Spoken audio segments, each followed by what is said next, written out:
An account of some strange disturbances in Aungier Street by J.Sheridan Le Fanu, and read by Chris Halton.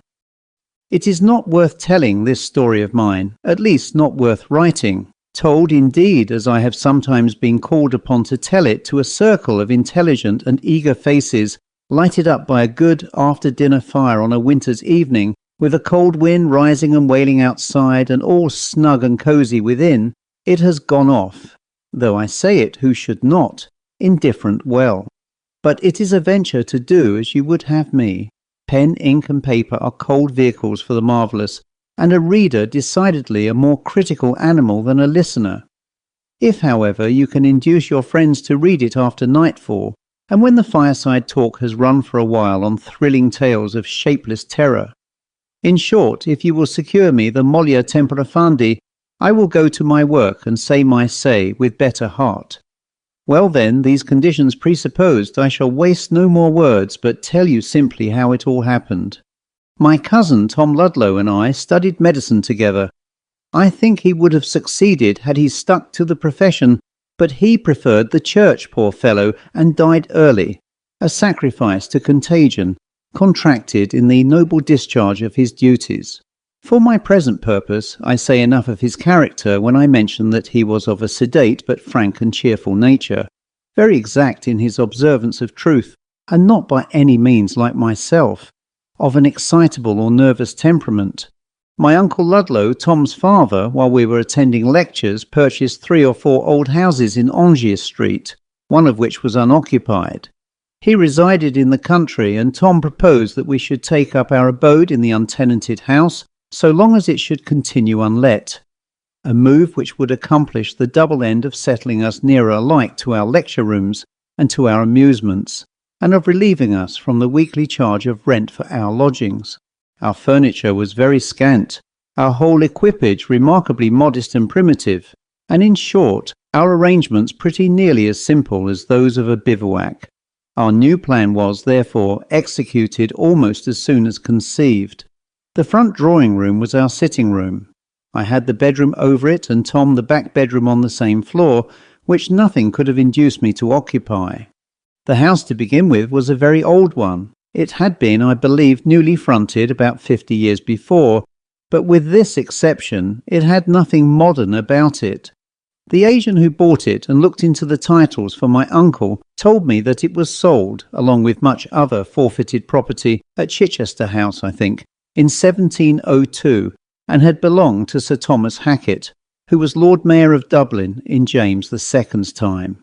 How old it was then, I can't say, but at all events it had seen years and changes enough to have contracted all that mysterious and saddened air, at once exciting and depressing, which belongs to most old mansions.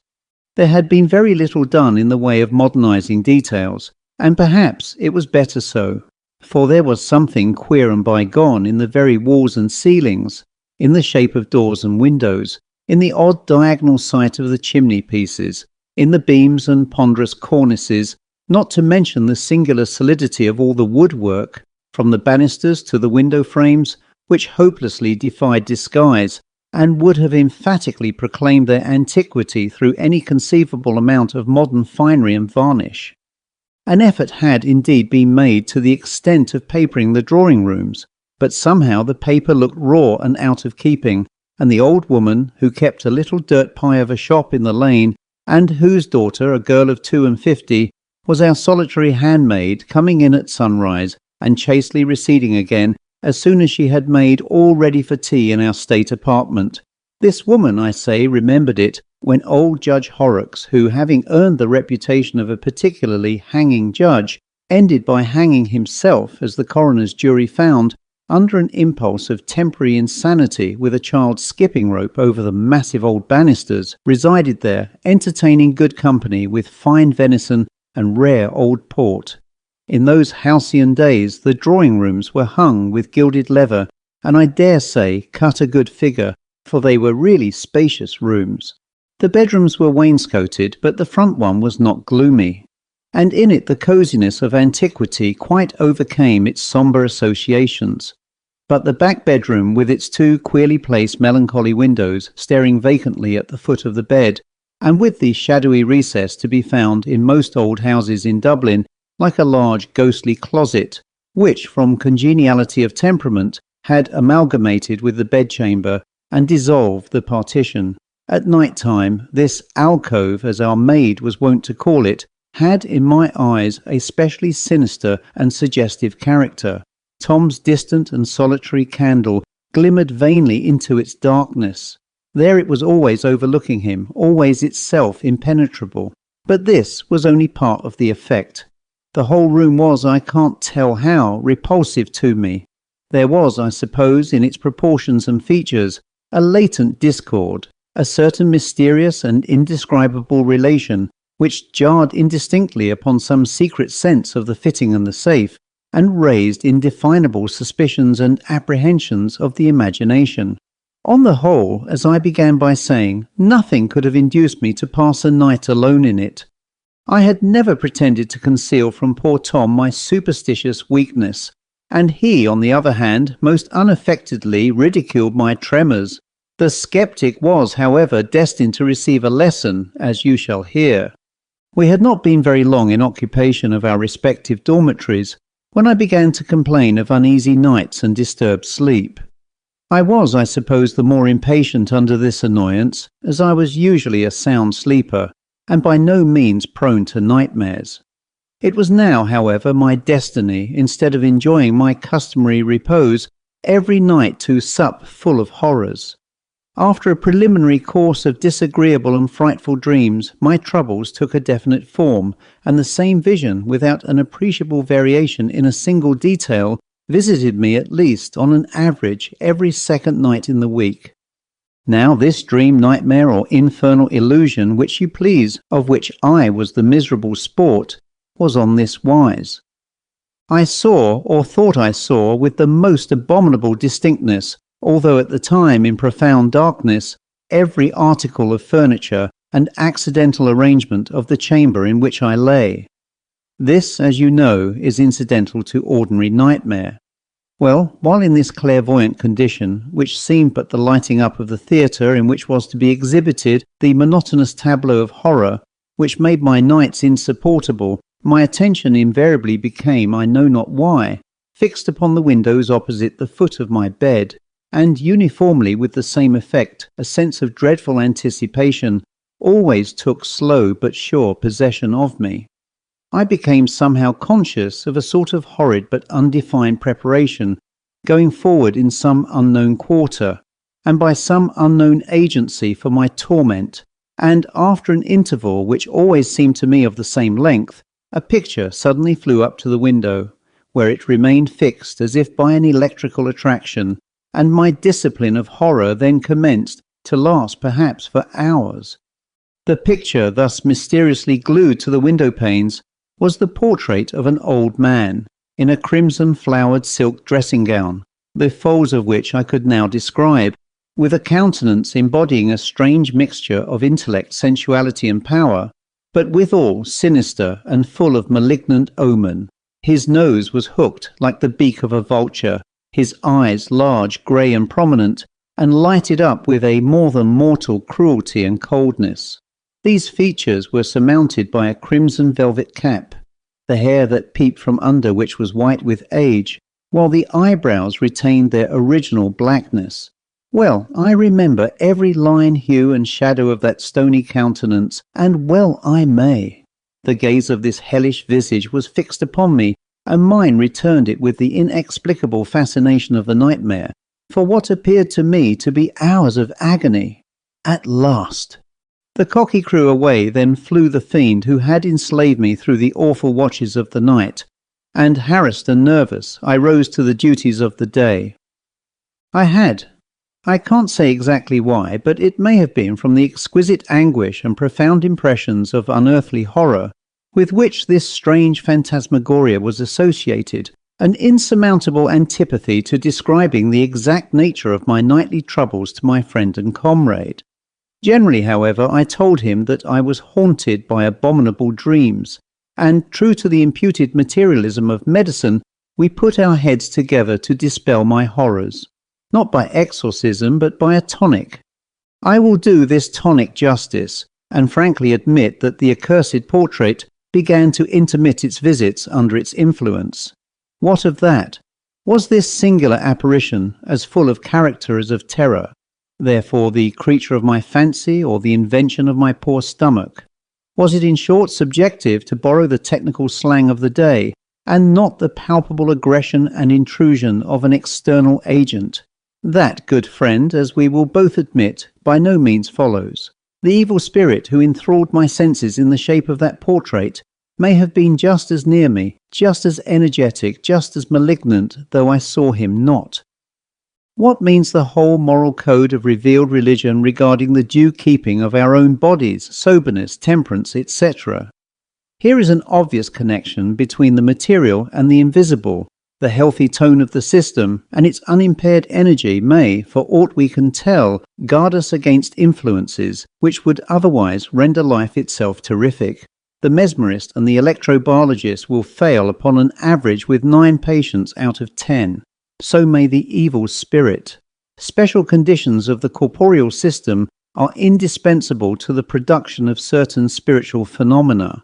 The operation succeeds sometimes fails, that is all.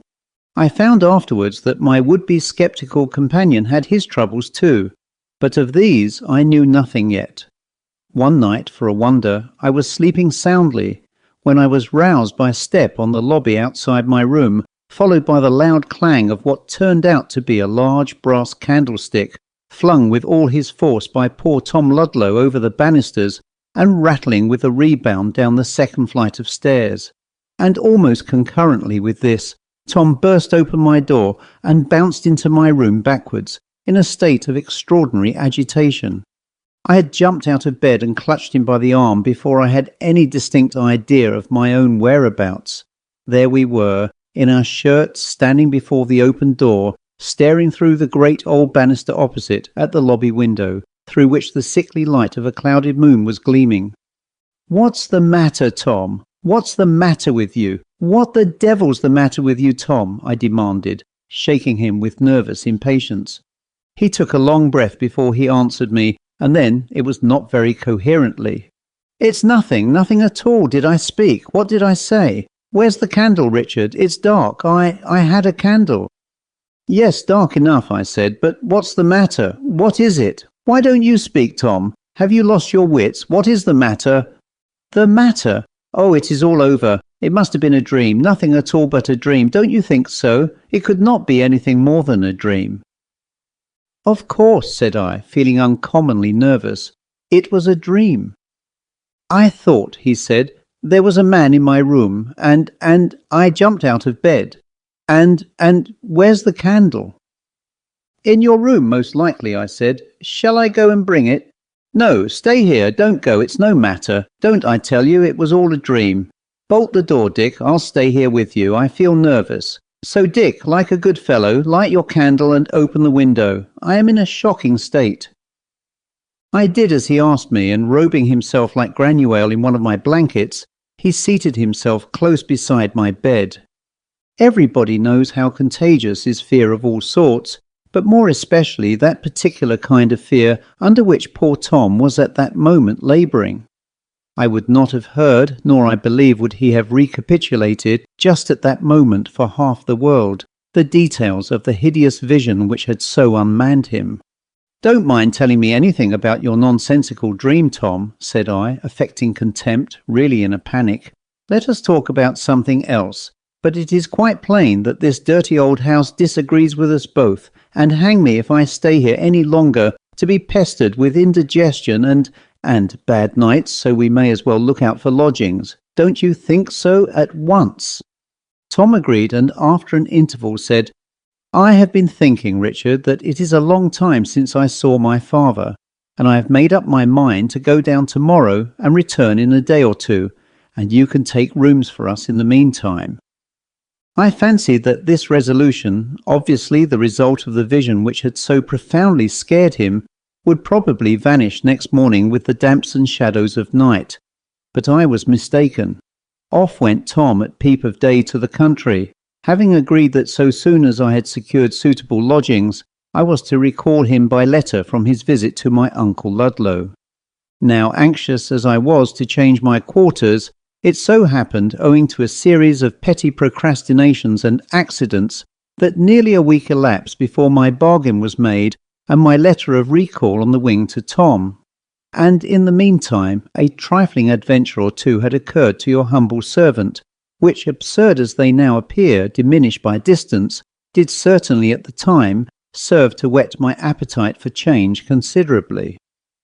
A night or two after the departure of my comrade, I was sitting by my bedroom fire, the door locked, and the ingredients of a tumbler of hot whisky punch upon the crazy spider table, for as the best mode of keeping the black spirits and white, blue spirits and grey, with which I was environed at bay, I had adopted the practice recommended by the wisdom of my ancestors, and kept my spirits up by pouring spirits down.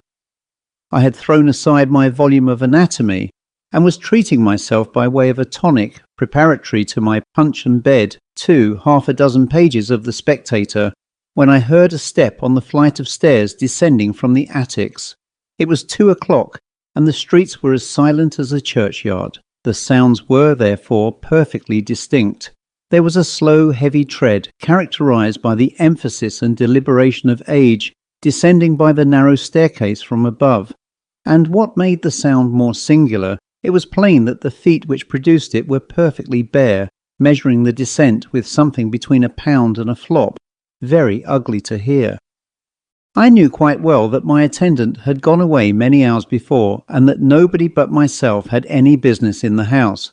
It was quite plain also that the person who was coming downstairs had no intention whatever of concealing his movements, but on the contrary appeared disposed to make even more noise, and proceed more deliberately than was at all necessary. When the step reached the foot of the stairs outside my room, it seemed to stop, and I expected every moment to see my door open spontaneously, and give admission to the original of my detested portrait. I was, however, relieved in a few seconds by hearing the descent renewed, just in the same manner, upon the staircase leading down to the drawing rooms, and thence, after another pause, down the next flight, and so on to the hall, whence I heard no more. Now, by the time the sound had ceased, I was wound up, as they say, to a very unpleasant pitch of excitement. I listened, but there was not a stir. I screwed up my courage to a decisive experiment, opened my door, and in a stentorian voice bawled over the banisters, "Who's there?" There was no answer but the ringing of my own voice through the empty old house.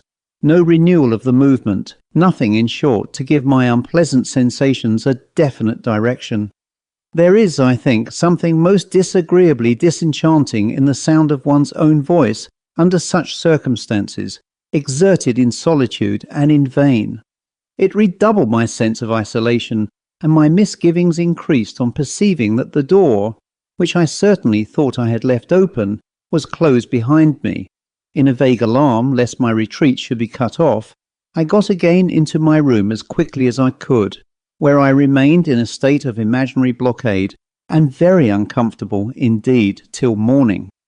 Next night brought no return of my barefooted fellow lodger, but the night following, being in my bed, and in the dark, somewhere I suppose about the same hour as before, I distinctly heard the old fellow again descending from the garrets.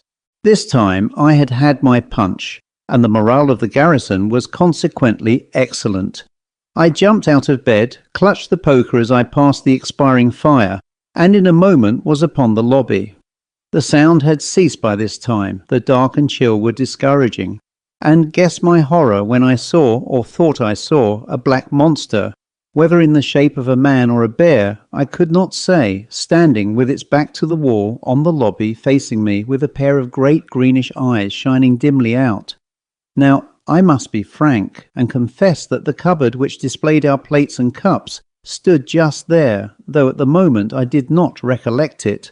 At the same time, I must honestly say that, making every allowance for an excited imagination, I never could satisfy myself that I was made the dupe of my own fancy in this matter, for this apparition, after one or two shiftings of shape, as if in the act of incipient transformation, began, as it seemed on second thoughts, to advance upon me in its original form. From an instinct of terror rather than of courage, I hurled the poker with all my force at its head, and to the music of a horrid crash, made my way into my room and double-locked the door. Then, in a minute more, I heard the horrid bare feet walk down the stairs, till the sounds ceased in the hall, as on the former occasion. If the apparition of the night before was an ocular delusion of my fancy sporting with the dark outlines of our cupboard, and if its horrid eyes were nothing but a pair of inverted teacups, I had, at all events, the satisfaction of having launched the poker with admirable effect, and in true fancy phrase, knocked its two daylights into one, as the commingled fragments of my tea service testified. I did my best to gather comfort and courage from these evidences, but it would not do. And then, what could I say of those horrid bare feet, and the regular tramp, tramp, tramp, which measured the distance of the entire staircase through the solitude of my haunted dwelling, and at an hour when no good influence was stirring? Confound it, the whole affair was abominable. I was out of spirits, and dreaded the approach of a night. It came, ushered ominously in with a thunderstorm and dull torrents of depressing rain. Earlier than usual, the streets grew silent, and by 12 o'clock nothing but the comfortless pattering of the rain was to be heard. I made myself as snug as I could. I lighted 2 candles instead of 1. I forswore bed, and held myself in readiness for a sally, candle in hand. For, coûte qui coûte, I was resolved to see the being, if visible at all, who troubled the nightly stillness of my mansion. I was fidgety and nervous, and tried in vain to interest myself with my books. I walked up and down my room, whistling in turn martial and hilarious music, and listening ever and anon for the dreaded noise.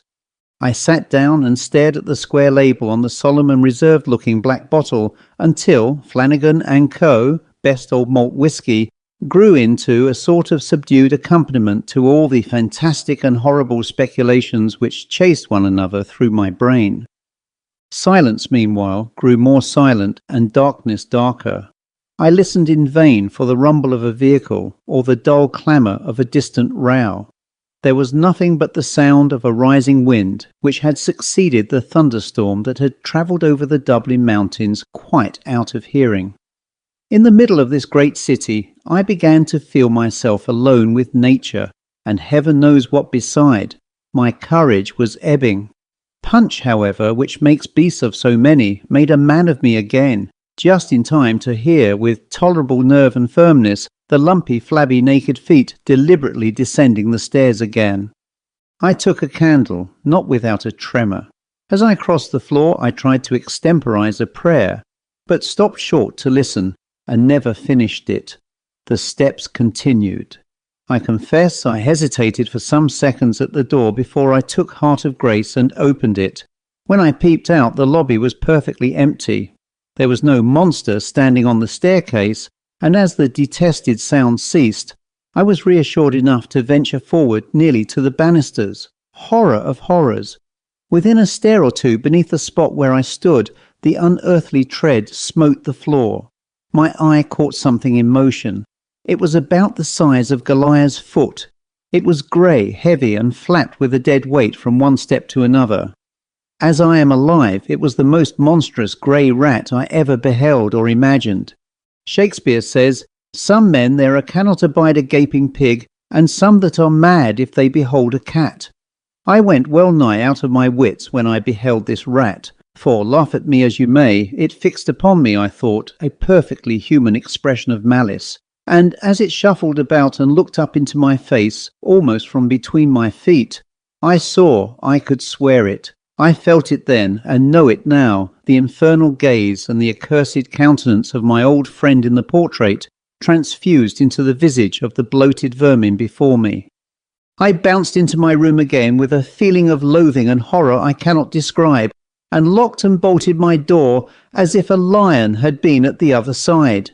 Damn him, or it, curse the portrait and its original.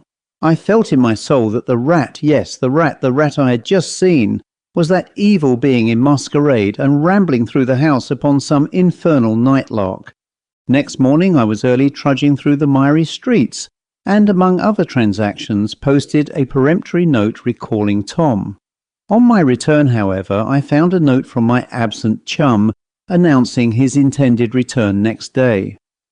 I was doubly rejoiced at this because I had succeeded in getting rooms, and because the change of scene and return of my comrade were rendered specially pleasant by the last night's half-ridiculous, half-horrible adventure. I slept extemporaneously in my new quarters in Digges Street that night, and next morning returned for breakfast to the haunted mansion, where I was certain Tom would call immediately on his arrival. I was quite right. He came, and almost his first question referred to the primary object of our change of residence. "Thank God," he said with genuine fervour, on hearing that all was arranged. "On your account I am delighted. As to myself, I assure you that no earthly consideration could have induced me ever again to pass a night in this disastrous old house." "Confound the house!" I ejaculated with a genuine mixture of fear and detestation. "We have not had a pleasant hour since we came to live here." And so I went on, and related incidentally my adventure with the plethoric old rat. "Well, if that were all," said my cousin, affecting to make light of the matter, "I don't think I should have minded it very much." "Aye, but it's countenance, my dear Tom," urged I. "If you had seen that, you would have felt it might be anything but what it seemed." "I incline to think the best conjurer in such a case would be an able-bodied cat," he said with a provoking chuckle. "But let us hear your own adventure," I said tartly. At this challenge he looked uneasily around him. I had poked up a very unpleasant recollection. "You shall hear it, Dick. I'll tell it to you," he said. "Begad, sir, I should feel quite queer, though, telling it here, though we are too strong a body for ghosts to meddle with just now." Though he spoke this like a joke, I think it was serious calculation. Our Hebe was in a corner of the room, packing our cracked Delft tea and dinner services in a basket. She soon suspended operations, and with mouth and eyes wide open became an absorbed listener. Tom's experiences were told nearly in these words. "I saw it 3 times, Dick, 3 distinct times, and I am perfectly certain it meant me some infernal harm. I was, I say, in danger, in extreme danger, for if nothing else had happened, my reason would most certainly have failed me unless I had escaped so soon. Thank God I did escape. The first night of this hateful disturbance, I was lying in the attitude of sleep in that lumbering old bed. I hate to think of it. I was really wide awake, though I had put out my candle and was lying as quietly as if I had been asleep. And although accidentally restless, my thoughts were running in a cheerful and agreeable channel. I think it must have been 2 o'clock at least when I thought I heard a sound in that odious dark recess at the far end of the bedroom. It was as if someone was drawing a piece of cord slowly along the floor, lifting it up and dropping it softly down again in coils. I sat up once or twice in my bed but could see nothing, so I concluded it must be mice in the wainscot. I felt no emotion graver than curiosity, and after a few minutes ceased to observe it. While lying in this state, strange to say, without at first a suspicion of anything supernatural, on a sudden I saw an old man, rather stout and square, in a sort of roan red dressing gown, and with a black cap on his head, moving stiffly and slowly in a diagonal direction from the recess, across the floor of the bedroom, passing my bed at the foot, and entering the lumber closet at the left. He had something under his arm. His head hung a little at one side, and merciful God, when I saw his face. Tom stopped for a while, and then said, "That awful countenance, which living or dying I never can forget, disclosed what he was. Without turning to the right or left, he passed beside me, and entered the closet by the bed's head. While this fearful and indescribable type of death and guilt was passing, I felt that I had no more power to speak or stir than if I had been myself a corpse. For hours after it had disappeared, I was too terrified and weak to move. As soon as daylight came, I took courage and examined the room, and especially the course which the frightful intruder had seemed to take, but there was not a vestige to indicate anybody's having passed there. No sign of any disturbing agency visible among the lumber that strewed the floor of the closet. I now began to recover a little. I was fagged and exhausted, and at last overpowered by a feverish sleep. I came down late, and finding you out of spirits on account of your dreams about the portrait, whose original I am now certain disclosed himself to me, I did not care to talk about the infernal vision. In fact, I was trying to persuade myself that the whole thing was an illusion, and I did not like to revive in their intensity the hated impressions of the past night, or to risk the constancy of my scepticism by recounting the tale of my sufferings. It required some nerve, I can tell you, to go to my haunted chamber next night and lie down quietly in the same bed, continued Tom. I did so with a degree of trepidation, which, I am not ashamed to say, a very little matter would have sufficed to stimulate to downright panic. This night, however, passed off quietly enough, as also the next, and so too did 2 or 3 more. I grew more confident and began to fancy that I believed in the theories of spectral illusions, with which I had at first vainly tried to impose upon my convictions. The apparition had been indeed altogether anomalous. It had crossed the room without any recognition of my presence. I had not disturbed it, and it had no mission to me. What then was the imaginable use of its crossing the room in a visible shape at all? Of course, it might have been in the closet instead of going there, as easily as it introduced itself into the recess without entering the chamber in a shape discernible by the senses. Besides, how the deuce had I seen it? It was a dark night, I had no candle, there was no fire, and yet I saw it as distinctly in colouring and outline as ever I beheld human form. A cataleptic dream would explain it all, and I was determined that a dream it should be. One of the most remarkable phenomena connected with the practice of mendacity is the vast number of deliberate lies we tell ourselves, whom of all persons we can least expect to deceive. In all this, I need hardly tell you, Dick, I was simply lying to myself, and did not believe one word of the wretched humbug. Yet I went on, as men will do, like persevering charlatans and impostors, who tire people into credulity by the mere force of reiteration. So I hope to win myself over at last to a comfortable scepticism about the ghost. He had not appeared a second time, that certainly was a comfort. And what, after all, did I care for him, and his queer old toggery and strange looks? Not a fig. I was nothing the worse for having seen him, and a good story the better. So I tumbled into bed, put out my candle, and, cheered by a loud drunken quarrel in the back lane, went fast asleep. From this deep slumber I awoke with a start. I knew I had had a horrible dream, but what it was I could not remember. My heart was thumping furiously. I felt bewildered and feverish. I sat up in the bed and looked about the room. A broad flood of moonlight came in through the curtainless window. Everything was as I had last seen it, and though the domestic squabble in the back lane was, unhappily for me, allayed, I yet could hear a pleasant fellow singing on his way home the then popular comic ditty called Murphy Delaney. Taking advantage of this diversion, I lay down again, with my face towards the fireplace, and closing my eyes, did my best to think of nothing else but the song, which was every moment growing fainter in the distance. "'Twas Murphy Delaney, so funny and frisky, stepped into a shebeen shop to get his skinful. He reeled out again pretty well lined with whiskey, as fresh as a shamrock, as blind as a bull." The singer, whose condition I dare say resembled that of his hero, was soon too far off to regale my ears any more, and as his music died away, I myself sank into a doze, neither sound nor refreshing. Somehow the song had got into my head, and I went meandering on through the adventures of my respectable fellow countryman, who, on emerging from the shebeen shop, fell into a river from which he was fished up to be sat upon by a coroner's jury, who, having learned from a horse doctor that he was dead as a doornail, so there was an end, returned their verdict accordingly, just as he returned to his senses, when an angry altercation and a pitched battle between the body and the coroner winds up the lay with due spirit and pleasantry. Through this ballad I continued with a weary monotony to plod, down to the very last line, and then da capo, and so on, in my uncomfortable half-sleep, for how long I can't conjecture. I found myself at last, however, muttering, "Dead as a doornail, so there was an end."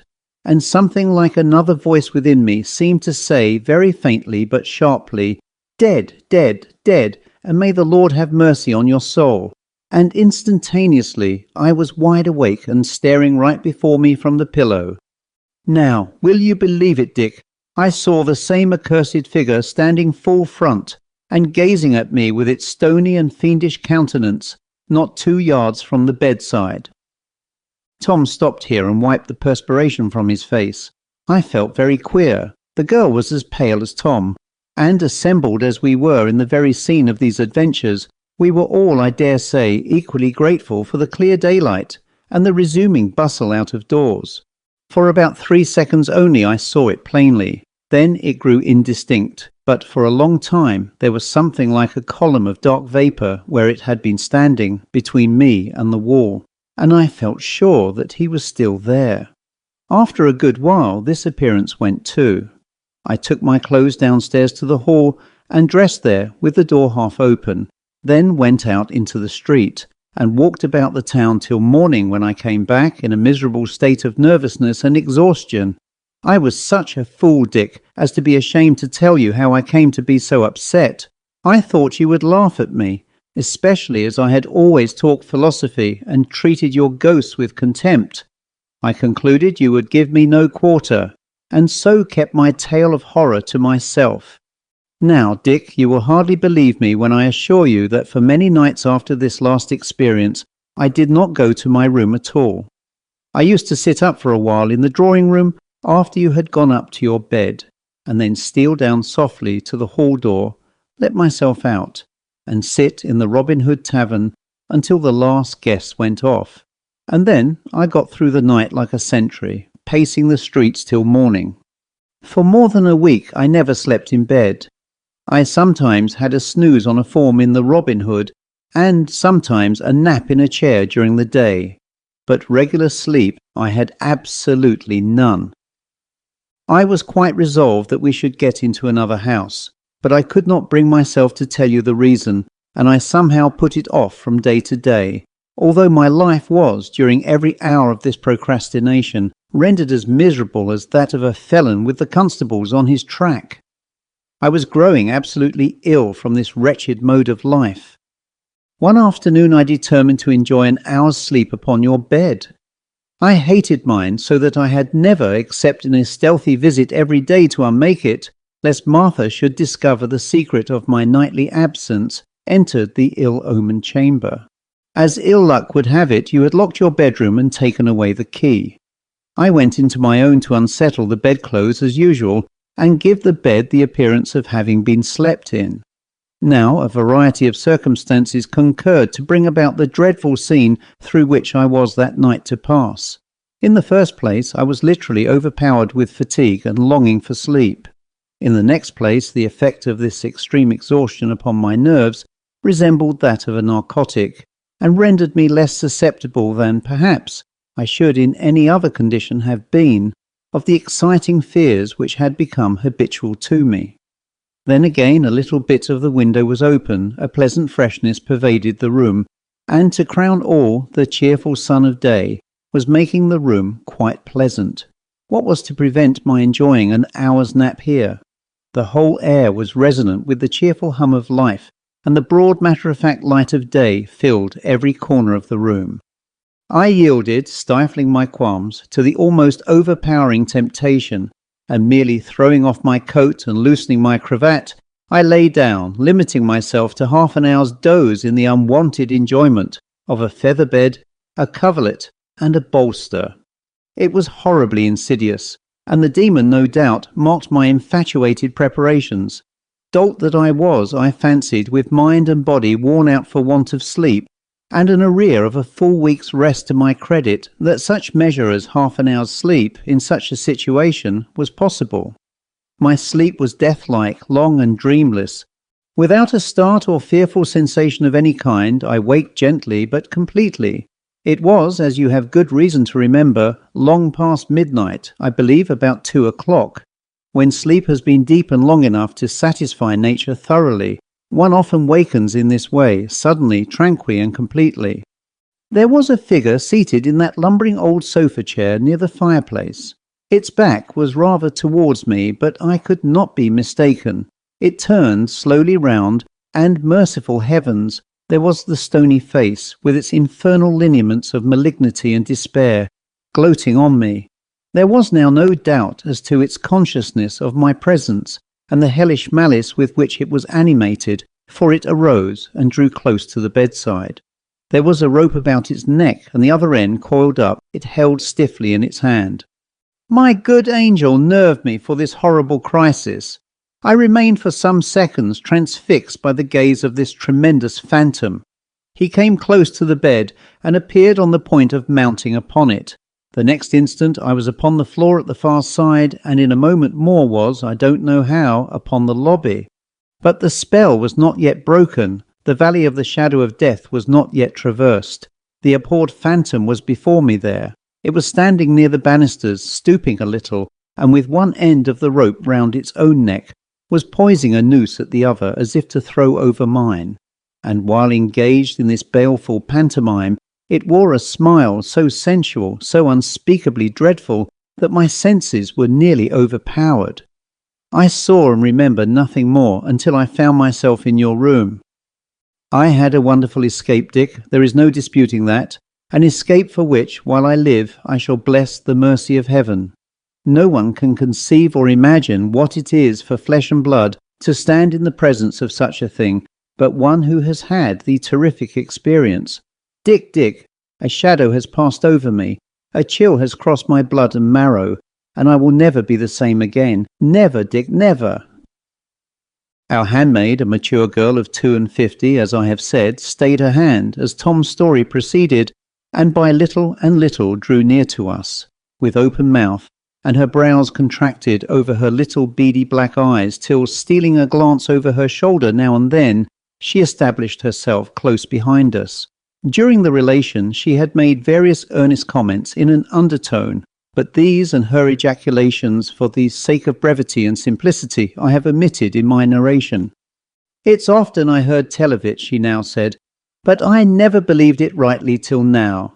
Though indeed, why should not I? Does not my mother down there in the lane know queer stories, God bless us, bairn telling about it? But you ought not to have slept in the back bedroom. She was loath to let me be going in and out of that room even in the daytime, let alone for any Christian to spend the night in it.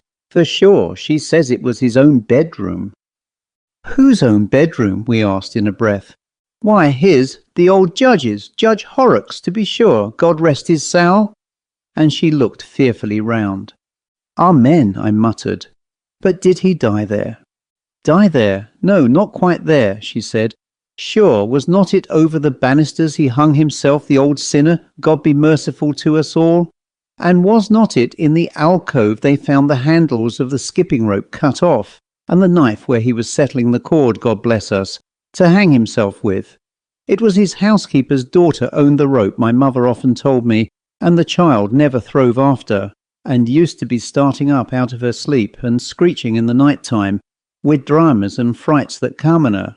And they said how it was the spirit of the old judge that was tormenting her, and she used to be roaring and yelling out to haul back the big old fellow with the crooked neck. And then she'd screech, "Oh, the master, the master! He's stamping at me and beckoning to me. Mother, darling, don't let me go." And so the poor craffer died at last, and the doctors said it was wather on the brain, for it was all they could say. How long ago was all this? I asked. Oh, then, how would I know? She answered. But it must be a wonderful long time ago, for the housekeeper was an old woman, with a pipe in her mouth, and not a tooth left, and better nor 80 years old when my mother was first married. And they said she was a raal buxom, fine-dressed woman when the old judge come to his end. And indeed my mother's not far from 80 years old herself this day. And what made it worse for the unnatural old villain, God rest his soul, to frighten the little girl out of the world the way he did, was what was mostly thought and believed by everyone. My mother says how the poor little craffer was his own child, for he was by all accounts an old villain every way, and the hangingest judge that ever was known in Ireland's ground. From what you said about the danger of sleeping in that bedroom, said I I suppose there were stories about the ghost having appeared there to others. Well, there was things said, queer things surely, she answered, as it seemed with some reluctance. And why would not there? Sure was it not up in that same room he slept for more than 20 years? And was it not in the alcove he got the rope ready that done his own business at last, the way he done many a better man's in his lifetime? And was not the body lying in the same bed after death, and put in the coffin there too, and carried out to his grave from it in Pether's churchyard after the coroner was done? But there was queer stories, my mother has them all, about how one Nicholas Spate got into trouble on the head of it. And what did they say of this Nicholas Spate? I asked. Oh, for that matter it's soon told, she answered. And she certainly did relate a very strange story, which so piqued my curiosity that I took occasion to visit the ancient lady her mother, from whom I learned many very curious particulars. Indeed, I am tempted to tell the tale, but my fingers are weary, and I must defer it. But if you wish to hear it another time, I shall do my best. When we had heard the strange tale I have not told you, we put one or two further questions to her about the alleged spectral visitations to which the house had, ever since the death of the wicked old judge, been subjected. No one ever had luck in it, she told us. There was always cross accidents, sudden deaths, and short times in it.